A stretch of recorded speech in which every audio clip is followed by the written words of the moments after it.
I feel such love here that I feel so much love for everyone here in return. I mean, I love these people.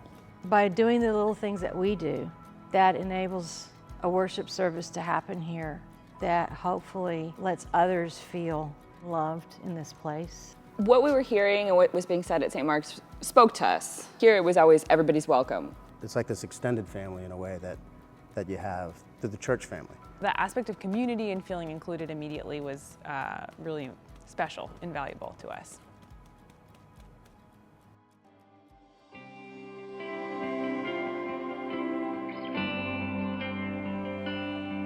When I married Quincy, I married into his family, and he defined his family as being the St. Mark's community as well.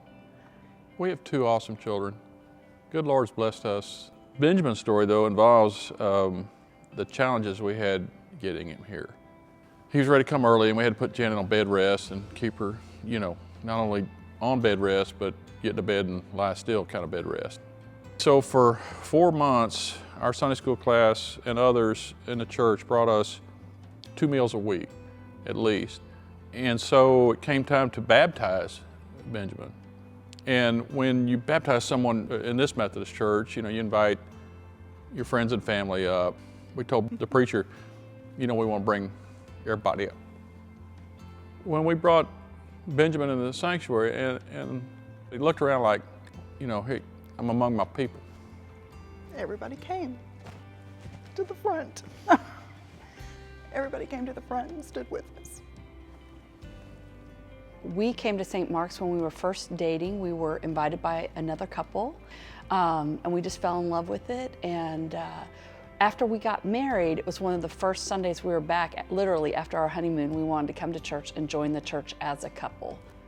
One of the neatest things that I was very blessed to get involved with, we formed a men's class by now, 10 plus years ago.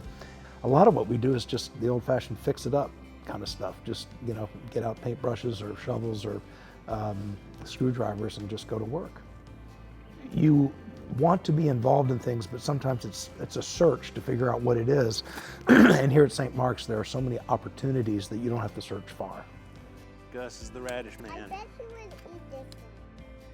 Our second daughter was diagnosed with brain cancer at age 4. On Martin Luther King Day in 2001 was the day Stan took Ellen to the hospital for the last time. She died the following Wednesday. This church was our extended family, and I don't know how we could have made it through that without St. Mark's. There's a life-size sculpture of her in our courtyard, and I'm so grateful that we were able to do that because I feel like she was such a part of this community. I mean, the way people surrounded her with their love was just unbelievable, and I want this church to remember her forever. Both because she was such a special part of the church, and the church was such an important part of her life and our lives. Good job, Blake. Is it gonna fall? Whoa! Build it again.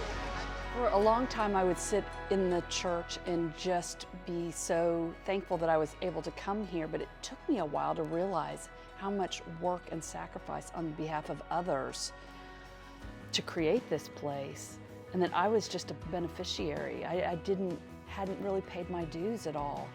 This sanctuary was built in the 30s, right after the Great Depression, literally dimes and nickels, coming from a lot of pockets, where that was probably a real sacrifice on their part.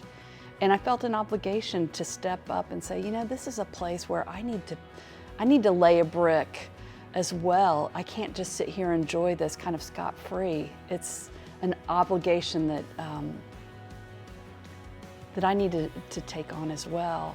That movie that was out there, Pay It Forward, I think that whole idea is so important because This neighborhood is evolving and changing, and the city's evolving and changing, and we'll be here for a while. You know, we certainly won't be here forever. So setting that momentum to continue to go forward for this community, to me, is really important, following their footsteps, so to speak.